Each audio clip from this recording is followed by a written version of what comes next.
नमस्कार, hot stock scholar show यानी break free collar show में आप सभी का स्वागत है। मैं हूं सुमित और मार्केट्स में इस तरह का एक मूव देखने को मिला। 2 दिन की तेजी के बाद मोर और लेस बाजार एक दायरे के अंदर ही आज कामकाज करता रहा। शुरुआती तेजी, फिर उसके बाद थोड़ी सी गिरावट और फिर एक दायरा करीब 8519 ये निफ्टी की क्लोजिंग रही, लेकिन दायरा जो बना करीब 8543 से 8519 या 15 के आसपास ही बाजार के दायरे के अंदर कामकाज होता पड़ा। मोर लेस एक करीब 30 से 35 अंकों के रेंज सीरीज के अंदर बाजार पूरे दिन कामकाज करता रहा। छोटे मझौले शेयरों में हालांकि आज बिकवाली थोड़ी ज़्यादा थी। Mid cap index, small cap index थोड़ा ज़्यादा टूटे थे, लेकिन आज भी clear cut performer metal space एक अच्छी तेज़ी देखने को मिली। मेटल स्पेस में कल जोरदार तेज़ी रही। अल्कोआ के नंबर्स आए, उसके बाद हिंडाल्को या फिर टाटा स्टील जैसे शेयरों में एक जोरदार तेजी आज के सत्र में बनते हुए दिखाई पड़ी। ऑयल एंड गैस शेयर एक और सेक्टर है जो कि दूसरा दिन है लगातार जहाँ परफॉर्मेंस आते हुए दिखाई पड़ी। नंबर्स भी आने हैं, रिलायंस इंडस्ट्रीज रिजल्ट, तो उसका भी एक इंपैक्ट है, लेकिन अदरवाइज भी पूरे ऑयल एंड गैस स्पेस के अंदर एक अच्छी खासी खरीदारी यहाँ पे बनते हुए दिखाई पड़ी। छोटे मझौले शुरुआत जो शेयर हैं या सेक्टर हैं उसमें अलग अलग पॉकेट्स के अंदर कुछ बाइंग थी। खासतौर से अगर आप देखें तो लेदर स्पेस के अंदर कुछ बाइंग खबरों के बीच में आते हुए दिखाई पड़ी, या फिर कुछ एजुकेशन स्पेस, सेलेक्टिव स्पेस था जहाँ पे खरीदारी थी। लेकिन हाँ, बिकवाली शुगर स्पेस में लगातार मुनाफा वसूली जारी है, वहाँ पर भी दबाव देखने को मिला। इसके अलावा कुछ फार्मा स्टॉक्स जहाँ पर भी कुछ एक बिकवाली रही। ऑटो, रियल्टी में स्पेशली आज काफ़ी वोलेटाइल दिन रहा, लेकिन रियल्टी में सेकंड हाफ में बिकवाली जो थी वो काफ़ी एक्सटेंड हुई और वहाँ पर भी गिरावट रही। दिन के निचले स्तरों के आसपास ही कामकाज हुआ। चलिए, तो रही बाजार की बातचीत, लेकिन आज हमने कई सारे जानकारों से बातचीत की। पहले आपको वो सुनवाए थे, उनका क्या कहना है मार्केट्स को लेकर। Most definitely, it's now the 5th month that the market is demonstrating strength. मार्च में करीब 10% की रिटर्न मार्केट ने दी थी और वो बहुत तेज़ नहीं रही है, पर 1-2% हर महीने रिटर्न देता रहा है। ग्लोबली मुझे लगता है अभी काफ़ी उथल पुथल बनी रहेगी, but I believe that domestic economy काफ़ी स्ट्रॉन्ग है and we will continue to deliver good returns and as long as we focus domestically. Definitely sector wise, stock wise आपको देखा है अब एफआई की पार्टिसिपेशन इन लार्ज कैप्स है और वहाँ पे आपको ध्यान होगा टाटा मोटर हमारा टॉप पिक था और 425-430 पे जब ये ब्रेक्सिट की फॉल आई तब भी हमने खड़े होकर कहा था कि ले टाटा मोटर लीजिए, it's the best play globally. और उसने अपना सारा ही spend himself all across the 5 continents. तो टाटा मोटर का 1 साल का लक्ष्य 540 है, लेकिन अभी उस पर बाइंग सजेस्ट करना 485 में थोड़ा जोखिम भरा होएगा। Any decline would be an opportunity to buy. Tata motor and Ashok Leyland continue to be our top picks over there and Hero MotoCorp on the 2 wheeler side. तो आपने जानकारों को सुना और उनकी राय भी सुनी बाजार को लेकर, अलग अलग स्टॉक्स को लेकर। हमारे आज के जानकार भी हमारे साथ मौजूद हैं, विवेक नेगी हैं, मार्केट के एक्सपर्ट। विवेक जी नमस्कार, स्वागत है कार्यक्रम में।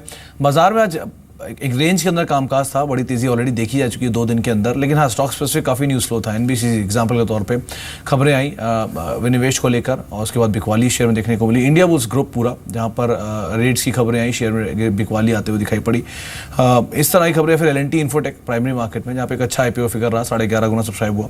इन सब चीज़ों को देखते हुए आपकी राय क्या है बाजार पर या फिर इन स्टॉक्स पर? Good evening Sumit. देखिए, मार्केट इस समय जिस लेवल पर आकर खड़ा हो गया है, ये रिस्क रिवॉर्ड यहाँ से फेवरेबल नहीं दिखाई दे रहा है। अगर जो आप देखें पिछले 3 से 4 महीने के अंदर बॉटम से ऑलमोस्ट हम 20-25% की रैली ले चुके हैं और वो भी मतलब कोई बहुत बड़ी पॉजिटिव न्यूज़ मार्केट के अंदर देखने को नहीं मिली है। मॉनसून डेफिनेटली एक ट्रिगर रहा है जो इंडियन इकोनॉमी के लिए काफ़ी बड़ा इकोनॉमिक फैक्टर रहता है, तो वो एक काफ़ी पॉजिटिव रहा है। रिफॉर्म्स फ्रंट पर कोई भी गुड न्यूज़ नहीं है। इंटरनेशनली अगर जो आप देखते हैं ग्लोबली भी ब्रेक्सिट के बाद से काफ़ी निराशा छाई हुई थी और वहाँ पर भी अभी डेवलपमेंट्स जब सामने निकल कर आएंगे, मुझे लगता है दोबारा से वो निराशा हावी हो सकती है। तो यहाँ पर रिस्क रिवॉर्ड तो डेफिनेटली फेवरेबल नहीं है, बट नीचे से जिन्होंने भी बाइंग की है उनके लिए एक अच्छा मौका है। यहाँ पर प्रॉफिट बुकिंग की जा सकती है और वेट किया जा सकता है करेक्शंस का और वहाँ पर बाइंग बनेगी। तो मुझे लगता है कि 5% का करेक्शन यहाँ से देखने को मिले तो that can be good place to buy in the market. अगर 5% करेक्शन मिलती है विवेक, तो कौन से सेक्टर जो आपको लगता है कि पहली प्रीफर्ड चॉइस हो सकते हैं जिन पर दाम लगाया जा सकता है? देखिए, जैसे मैंने कहा कि मानसून इस समय काफ़ी अच्छा आया है। इस साल कई सालों के बाद एक अच्छा मानसून देखने को मिल रहा है, तो डेफिनेटली मानसून रिलेटेड जो सेक्टर्स हैं जैसे कि FMCG हैं, कंज्यूमर ड्यूरेबल है और 2 व्हीलर सेगमेंट है, वहाँ पर एक अच्छी ग्रोथ देखने को मिल सकती है और वहाँ पर अच्छे रिटर्न्स देखने को मिल सकते हैं। दूसरा, जिन सेगमेंट्स के अंदर Q2 के रिजल्ट्स अब आना शुरू हो जाएंगे और रिजल्ट्स में इंप्रूवमेंट जहाँ पर देखी जाएगी, वहाँ पर मुझे लगता है कि एक अच्छी संभावना बनती है आने वाले समय में। प्राइवेट सेक्टर बैंकिंग स्पेस काफ़ी बेहतरीन परफॉर्म करता रहा। इवन पिछले क्वार्टर्स में भी जो उनके रिजल्ट आए थे PSUs के कंपैरिजन में काफ़ी बेहतर थे, और मुझे लगता है आने वाले क्वार्टर्स में भी वो रिजल्ट बेहतर रहेंगे, तो that can also be a good choice. And जो थर्ड हम देना चाहेंगे that will B metals. Metals काफ़ी लंबे समय तक अंडर परफॉर्म करने के बाद अब परफॉर्म करना शुरू किया, तो मेटल्स में भी कोई छोटा मोटा डिक्लाइन आपको देखने को मिले तो वहाँ पर भी बाइंग की जा सकती है। जी, और एज ऑफ नाउ जिस तरह का मोमेंटम मार्केट में आया है, कौन से सेक्टर जो आपको लगता है कॉशियस रहें, जहाँ पर आप अवॉइड करें सिचुएशंस को, अगर पोजीशन है तो एग्जिट कर जाएं, या फिर एटलीस्ट एग्जिट ना करें तो कीप वॉच लिस्ट में डाल लें कि यहाँ से निकल जाएं, तो कौन से सेक्टर आपने आइडेंटिफाई किया? देखिए सुमित, लास्ट 6 मंथ से लगातार एक सेक्टर है आपके चैनल के थ्रू हम बताते रहे हैं कि वी आर वेरी कोशिश on this sector, and that is pharma. Pharma के वैल्यूएशंस बहुत एक्सपेंसिव हो गए थे, और उसके बाद हमने काफ़ी डीप करेक्शन भी देखा फार्मा के अंदर। अभी भी हमें लगता है कि यहाँ से करेक्शन का काफ़ी स्कोप बाकी है फार्मा स्पेस के अंदर, even in the front line players. दूसरा स्पेस रहेगा PSU banking space. PSU banking space के अंदर ऑलमोस्ट 40 to 50% रैली हमने स्टॉक्स के अंदर देखी है लास्ट 3 मंथ्स के अंदर, तो उससे काफ़ी ओवरबोट हो गए हैं स्टॉक्स, और जहाँ से भी मार्केट के अंदर करेक्शन देखने को मिलेगा, काफ़ी deep corrections PSU banking space के अंदर हमें देखने को मिल सकते हैं। जी, चलिए कुछ सवाल भी लेते हैं। पहला सवाल भावेश कुमार का है, रायपुर से आया है सवाल। PVR को लेकर सवाल पूछा गया है। 100 शेयर हैं, 1034 के भाव पर इनकी खरीदारी है।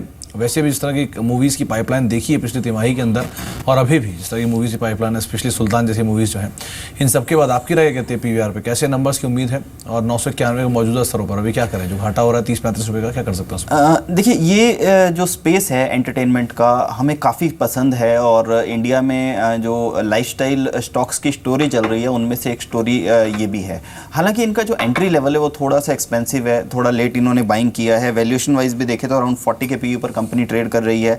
4600 करोड़ का मार्केट कैप है, लेकिन जिस तरह से PVR ने एक्सपेंशन किया है और लोगों के लाइफस्टाइल में जिस तरह के चेंजेस आ रहे हैं, मुझे लगता है कि अभी भी ग्रोथ की काफ़ी स्कोप नज़र आती है। यहाँ से कैश फ्लोज काफ़ी स्ट्रॉन्ग है कंपनी के, और लगातार जो कलेक्शंस हैं वो काफ़ी स्ट्रॉन्ग देखने को मिल रहे हैं। तो मुझे लगता है कि अगर 2 से 3 साल का नज़रिया रखा जाए तो this stock can become double from here. Okay, JS Saini का एक सवाल है, पठानकोट से सवाल आया है। सवाल है SBI को लेकर। करीब 190 रुपये के भाव पर खरीदारी की गई है SBI की, और रफली 600 शेयर इनके पास हैं। विवेक, PSU बैंक से बात भी हो रही थी, और कुछ मुनाफा वसूली की बातचीत है।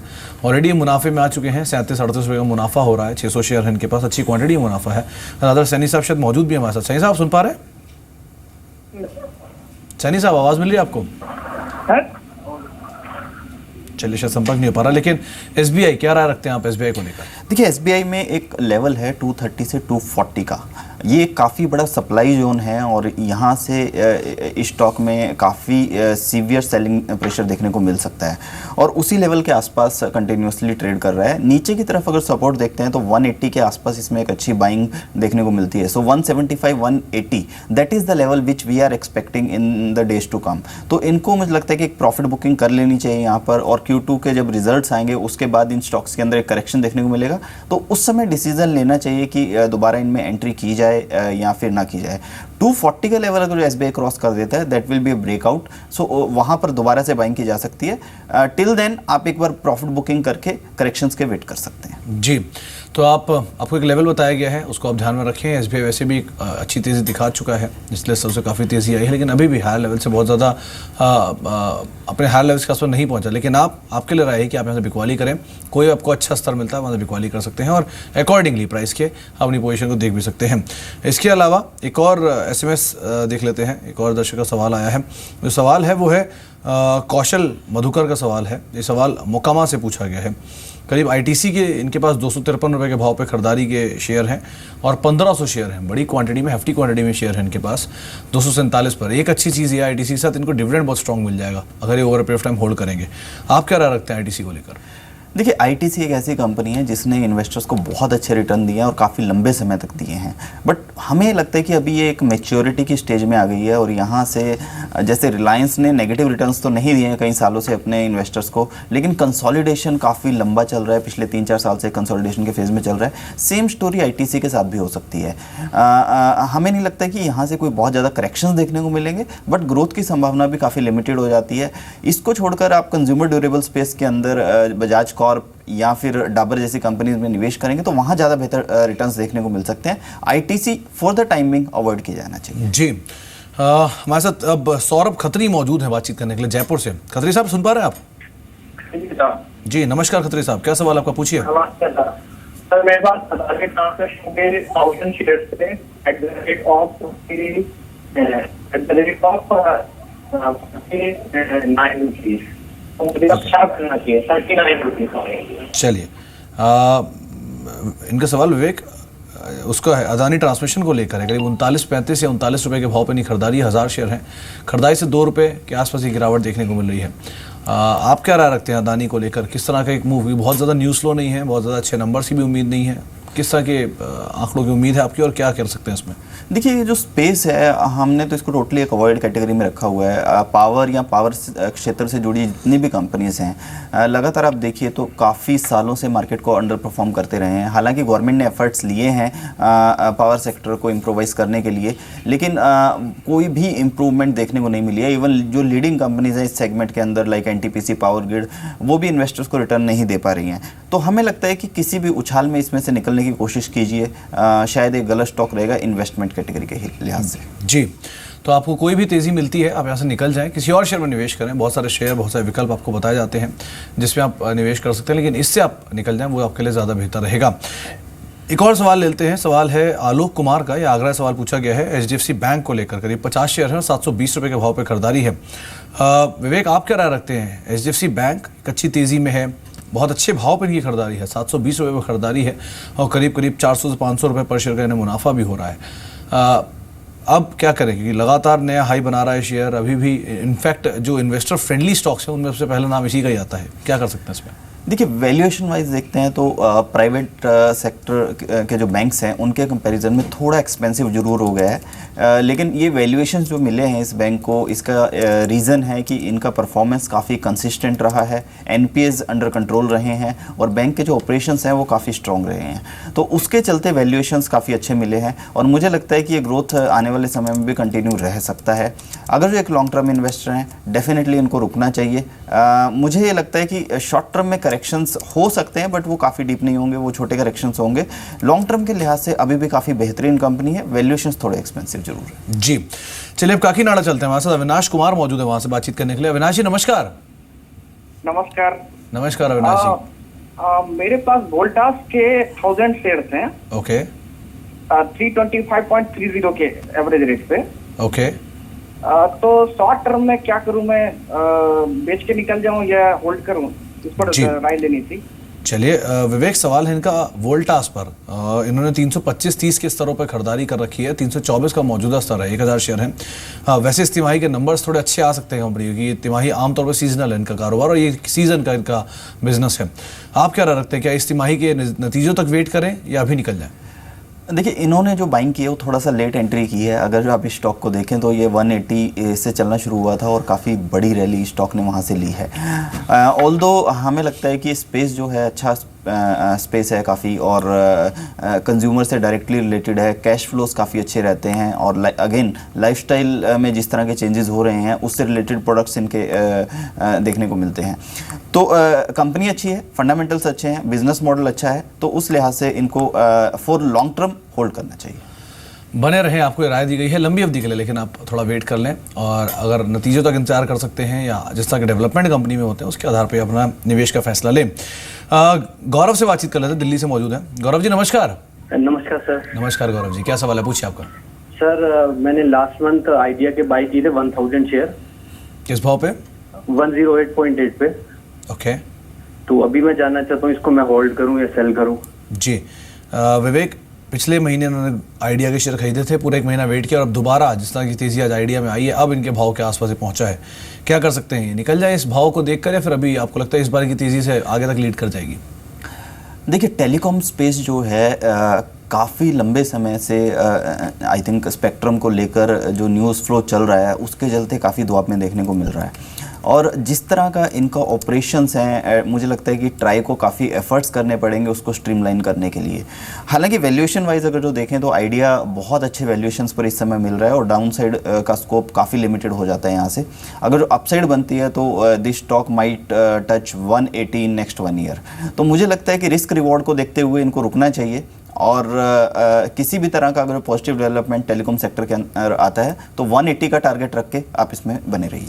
तो 180 रुपये का टारगेट रखिए और बने रहें, थोड़ा डेवलपमेंट्स का वेट करें जिस तरह के होते हैं पूरे टेलीकॉम स्पेस को लेकर, और साथ ही साथ क्या मूव रहता है गोइंग फॉरवर्ड स्टॉक को वो भी आप इंडिविजुअली देख सकते हैं। साक्षी से भी आप बातचीत कर लेते हैं, कई स्टॉक्स उन्होंने भी आइडेंटिफाई किए, जानकारों से बातचीत भी की है। कौन कौन से वो स्टॉक्स जहाँ पे कहाँ पर हलचल है, और अदर कुछ ऐसे भी शेयर हैं जो कि बताए गए हैं आपको दिन भर के दौरान, कौन कौन से वो शेयर ये भी सुन लेते हैं। बताइए साक्षी। जी बिल्कुल, आज दिन भर पर जी बिजनेस पर हमने ढेर सारे शेयर्स रेकमेंड किए जहां पर जोरदार रिटर्न्स देखने को मिले। प्रिसाइसली 3 ऐसे शेयर्स का आज मैं अपडेट लेकर आई हूँ। शुरुआत करेंगे आज एस्कॉर्ट्स के शेयर के साथ। ये सुबह 7:30 बजे हमारी खास शो स्टॉक्स फास्ट 50 में आपको दिया गया था। एस्कॉर्ट्स का शेयर 5% तक चढ़कर बंद होते हुए नजर आया। आपको बता दें कि कल अंतिम चरणों में हमने कल की ट्रेडिंग सेशन में खरीदारी देखने को मिली थी और 60% तक की डिलीवरी वॉल्यूम्स के साथ यहाँ पर बाइंग हुई थी और आज भी ये कंटिन्यूस तेजी यहाँ पर देखने को मिली और जोरदार तेजी के साथ ये शेयर बंद होते हुए नजर आया। अगला शेयर है रिलैक्सो फुटवेयर का। इनफैक्ट देखा जाए तो पूरे ही फुटवेयर स्पेस में आज अच्छी मोमेंटम देखने को मिला। इस शेयर को चुनने की वजह ये थी कि कहीं ना कहीं जो सरकार की तरफ से सूत्रों के हवाले से हमें खबर पता चल रही है कि सरकार फुटवेयर इंडस्ट्री के लिए एक रिलीफ पैकेज अनाउंस कर सकती है। टेक्सटाइल सेक्टर के लिए ऑलरेडी एक रिलीफ पैकेज का अनाउंसमेंट हो चुका है, जिसके बाद अब फुटवेयर सेक्टर के लिए भी उम्मीदें बढ़ती हुई नजर आ रही हैं और अगर इस रिलीफ पैकेज का अनाउंसमेंट होता है तो पूरी डोमेस्टिक इंडस्ट्री को एक बूस्ट मिलेगा। यही वजह थी ये चुनने की। आज सुबह 7:30 बजे आपको ये शेयर दिया गया था। शेयर 4% तक चढ़कर बंद होते हुए नजर आया रिलैक्सो फुटवेयर का। आखिर में बात करेंगे विमता लैब्स का। ये आज का हमारा फाइनल बेट शेयर है जो कि 3:10 पर आपको दिया जाता है। ठीक क्लोजिंग से 20 मिनट पहले, मार्केट क्लोजिंग से पहले 20 मिनट के अंदर यहाँ पर जोरदार तेजी देखने को मिलती है। शेयर 3% तक चढ़कर बंद होते हुए नजर आया। कल कंपनी का नतीजे हैं और शेयर 200 डेमा के ऊपर ट्रेड करते हुए नजर आ रहा है और जिस तरीके से अनुमान लगाया जा रहा है वो ये है कि Q1 के जो नतीजे कल आएंगे उसमें 44% तक का बढ़त एक्सपेक्टेड है मुनाफे फ्रंट पर। ऑपरेटिंग मार्जिन्स में भी 3% तक की बढ़ने की आशंका अनुमान लगाया जा रहा है, जिसकी वजह से आज जोरदार तेजी शेयर पर भी देखने को मिली।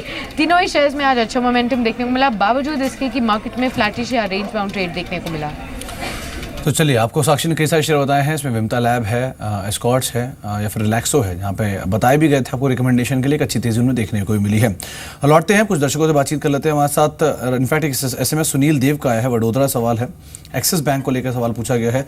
390 रुपये के भाव पर खरीदारी है विवेक इनकी एक्सिस बैंक में और 1000 शेयर हैं। 556 रुपये एक्सिस बैंक आ चुका है, तो मुनाफा भी अच्छा खासा है, करीब करीब इनका 200 रुपये के आसपास का मुनाफा इन्हें हो रहा है। आप क्या राय रखते हैं, क्या कर सकते हैं इस पोजीशन में? सर प्रॉफिट बुक कीजिए और निकल जाइए। रीज़न बीइंग एक्सिस बैंक एक इस तरह का बैंक है जो काफ़ी वॉलेटाइल रहता है मार्केट के साथ में, और मार्केट में जब भी करेक्शन देखने को मिलते हैं तो प्राइवेट सेक्टर बैंकिंग स्पेस को लीड करता है इन टर्म्स ऑफ करेक्शंस। और वैसे भी ये जो रैली हुई है ये वी शेप रिकवरी इस काउंटर में देखने को मिली है। This was trading around 350-60 around 3 months back, तो वहाँ से 200 रुपये की रैली ले चुका है। वीकली चार्ट्स पर काफ़ी ओवरबोट नज़र आ रहा है, तो काफ़ी करेक्शंस यहाँ से देखने को मिल सकते हैं। मे बी आपको 480-500 के प्राइस दोबारा देखने को मिले, तो इस समय आप इसमें से निकल जाइए। चलिए, तो इस समय निकल जाए, ये आपको राय दी गई है एक्सिस बैंक को लेकर। साक्षी से भी हम एक टॉपिक पर बातचीत करना भूल गए हैं, वो है कि कल के लिए उन्होंने कौन कौन से शेयर आइडेंटिफाई किए जहाँ पे एक अच्छी तेजी देखने को मिल सकती है। साक्षी, वो शेयर भी बता दीजिए। जी बिल्कुल, आज का मेरा पहला शेयर है इंडियाबुल्स रियल एस्टेट का। पूरे ही ग्रुप में आज बिकवाली देखने को मिली, खासतौर पर इनकम टैक्स डिपार्टमेंट की जो पूरे ही ग्रुप के ऑफिसेज पर और प्रमोटर्स पर छापेमारी हुई है अक्रॉस इंडिया, उस खबर के बाद जोरदार गिरावट इन सभी शेयर्स पर देखने को मिले। आप देखिए, Indiabulls real estate, Indiabulls ventures, Indiabulls housing finance, इन सभी में आज गिरावट का दौर देखने को मिला। इंडियाबुल्स रियल एस्टेट की बात करें तो आशीष अंदानी का मानना है कि आप बिकवाली करके चल सकते हैं। टारगेट आपको रखना है 80 का और स्टॉप लॉस ऊपर में आप मेंटेन कीजिए 96 का। अगला शेयर मेरी तरफ से TCS का है। कल नतीजे आने हैं टाटा कंसल्टेंसी लिमिटेड के। देखा जाए तो अन्य आय गिरने से कहीं ना कहीं मुनाफे पर दबाव रहने की आशंका जताई जा रही है। हालांकि लैटिन अमेरिका से जो कारोबार है वहां पर कुछ सुधार की उम्मीद कर सकते हैं। येन में मजबूती की वजह से कहीं ना कहीं फायदा मिलते हुए नजर आ सकता है, लेकिन रुपी में जो स्ट्रेंथ देखने को मिली है बीते कुछ सेशन में या महीनों में, उसकी वजह से कहीं ना कहीं रेवेन्यू यानी कि टॉप लाइन पर कुछ असर देखने को मिल सकता है। टेक्निकल चार्ट्स पॉजिटिव है, आशीष चंदानी का मानना है आप खरीदारी करके चल सकते हैं। टारगेट आपको रखना है 2600 का, स्टॉप लॉस मेंटेन कीजिए आप 2440 का। अगला शेयर मेरी तरफ से वेदांता का है। जोरदार तेजी शेयर पे देखने को मिली। अगर लगातार 3 सेशंस की बात करें तो बीते दिनों में 18 से 21% तक का उछाल इस शेयर में ऑलरेडी देखने को मिल चुका है। कंपनी की विकेन वेदांता की जो डील है या फिर विलय की जो डील है उसे अब जो मर्जर की खबरों को खंडन करते हुए नजर आया कंपनी। इनफैक्ट LIC ने कंपनियों की विलय को मंजूरी नहीं दी है, जिसकी वजह से आज यहाँ पर काफ़ी मोमेंटम देखने को मिला। वेदांता का ट्रेंड पॉजिटिव है और खरीदारी की सलाह दे रहे हैं आशीष चंदानी। टारगेट आपको बताया 172 का, स्टॉप लॉस मेंटेन कीजिए आप 158 का। अगला शेयर मेरी तरफ से BHEL का है। यहाँ पर बांग्लादेश पावर प्लांट के लिए एक करार किया है BHEL ने। हालांकि BHEL का जो टेक्निकल चार्ट है वहाँ पर कुछ दबाव की आशंका है। पुनीत कन्ना का मानना है कि आप बिकवाली करके चल सकते हैं। टारगेट आपको रखना है 136 का, स्टॉप लॉस ऊपर में आप लगाइए 145 का। आखिरी शेयर मेरी तरफ से होगा GMDC का। देखा जाए तो खरीदारी की सलाह यहाँ पर दे रहे हैं पुनीत किन्ना, क्योंकि 6% तक ये शेयर आज के सेशन पर बंद होते हुए नजर आया। आखिरी के कुछ मिनटों में यहाँ पर जोरदार तेजी देखने को मिली और यही ट्रेंड कल के सेशन में भी कंटिन्यू होते हुए नजर आ सकता है। पुनीत किन्ना का मानना है आप खरीदारी के लिए टारगेट रखिए 86 का और स्टॉप लॉस लगाइए 78.50 का। तो आपने विवेक अभी भी सुने कई सारे शेयर, साक्षी ने बताया इंडिया बुल्स ग्रुप के शेयर, BHEL, GMDC, ये कुछ ऐसी कंपनियां हैं जहां पर काफ़ी हलचल रही है आज पूरे दिन के दौरान। कोई शेयर इनमें से आप आइडेंटिफाई करना चाहेंगे? देखिए, इंडिया बुल्स को लेकर जिस तरह की डेवलपमेंट्स हो रही हैं, जिस तरह की न्यूज़ आ रही है, तो मुझे लगता है कि एक सेंटिमेंट्स के हिसाब से नेगेटिव न्यूज़ हो सकती है इंडिया बुल्स के लिए, तो वहाँ पर एक करेक्शन देखने को मिल सकता है। बाकी जैसे हमने बताया मेटल स्पेस पर हम पॉजिटिव है लगातार, तो Gujarat mineral development corporation GMDC में बाइंग की सजेशन रहेगी, तो उसको कंटिन्यू आप बाय कर सकते हैं। जी चलिए, एक सुरेश से बातचीत कर लेते हैं हैदराबाद से। इनफैक्ट हमारे साथ SMS भेजा उन्होंने। अशोक लेलैंड को लेकर ये सवाल है। करीब 3000 शेयर हैं, 94 रुपये के भाव पे खरीदारी है। रिसेंटली बसेस को लेकर ऑर्डर मिला है 3600 बसेस को लेकर। आप क्या राय रखते हैं विवेक, क्या कर सकते हैं अशोक लेलैंड में? 94 पे खरीदारी है, 4 रुपये नीचे नहीं खरीदा इसे। देखिए, इस स्टॉक के ऊपर जब ये 100 के ऊपर ट्रेड कर रहा था तो काफ़ी FIIs DIIs की रिपोर्ट्स आई थी पॉजिटिव और काफ़ी बुलिश हो गए थे लोग। हालांकि वैल्यूएशन वाइज देखें तो थोड़ा सा एक्सपेंसिव हो चला है। बाकी ऑटोमोबाइल स्पेस के अंदर जो कंपनीज आप देखते हैं अराउंड 35 के पी पर ट्रेड कर रहा है, 25,000 करोड़ का मार्केट कैप है और 1% का डिविडेंड यील्ड है। तो फंडामेंटल्स अच्छे हैं कंपनी के, बट इतनी बड़ी रैली लेने के बाद डेफिनेटली स्टॉक के अंदर करेक्शन देखने को मिलते हैं। तो मुझे लगता है कि इनका बाइंग का रेट काफ़ी ठीक है, मीडियम टू लॉन्ग टर्म के लिहाज से अच्छी कंपनी है, तो इसको होल्ड कीजिए। यहाँ से चलेगा तो हो सकता है आपको 150 तक के टारगेट आने वाले मे बी 18 मंथ्स में दिखा दे, तो 18 मंथ्स के हिसाब से 150 का टारगेट रख के आप इसको होल्ड कीजिए। जी, एक और सवाल लेते हैं। कल्पेश ने मुंबई सवाल पूछा है कि सन फार्मा जो उन्होंने 910 रुपये पे ले रखा है, 100 शेयर उनके पास, उसमें वो क्या कर सकते हैं? क्या राय रखते हैं विवेक आप 910 सन फार्मा में? ऑलरेडी वहाँ से बहुत नीचे है, हालांकि इसने 700 रुपये तक के लेवल्स पे दिखाया था, लेकिन पुल बैक आया, 780 आ चुका है।